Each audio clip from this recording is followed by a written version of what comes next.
पिछड़ा, अति पिछड़ा, दलित, महादलित, अल्पसंख्यक, आदिवासी को ढूंढ के निकाले।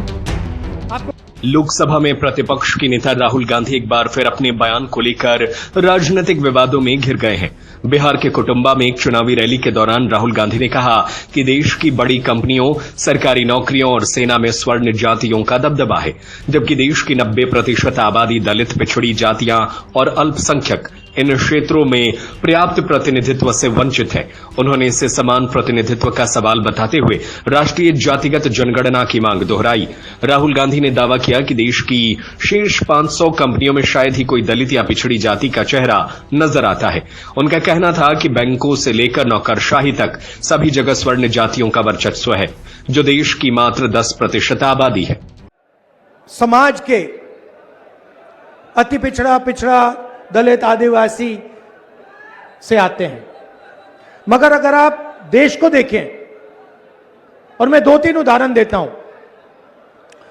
अगर आप हिंदुस्तान के सबसे बड़ी कंपनियों को देखें, कॉर्पोरेट इंडिया को देखें, अदानी, अंबानी जैसी कंपनियां जो हैं, 500 सबसे बड़ी कंपनी की आप लिस्ट निकालिए,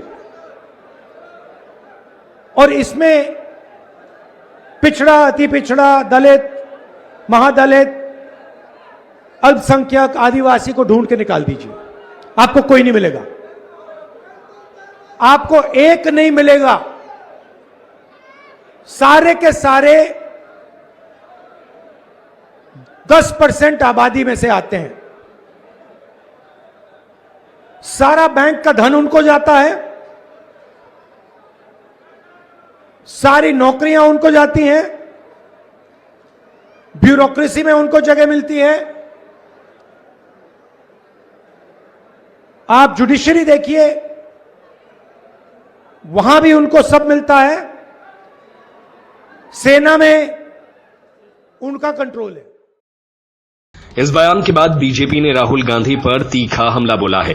पार्टी के राज्यसभा सांसद किरण चौधरी ने सोशल मीडिया पर कहा कि एक सैनिक की बेटी होने के नाते मैं बेहद शर्मिंदा हूं। भारतीय सेना जाति या धर्म नहीं, केवल देशभक्ति जानती है। उन्होंने राहुल गांधी के बयानों को मानहानिकारक बताया और कहा कि देश के सशस्त्र सेनाओं का अपमान किसी भी सूरत में बर्दाश्त नहीं किया जाएगा। गौरतलब है कि हरियाणा जैसे राज्य जो देश की मात्र 2% आबादी रखते हैं, लेकिन सेना में 11 से 12% योगदान देते हैं, इस बहस का अहम केंद्र बन गए हैं। रेवाड़ी जैसे जिलों ने हजारों सैनिक देश को दिए हैं, जिन्होंने 1965, 1971 और कारगिल जैसे युद्धों में बहादुरी दिखाई। अब सवाल यह है कि राहुल गांधी का बयान सामाजिक असमानता पर बहस को नई दिशा देगा या खुद कांग्रेस को मुश्किल में डाल देगा।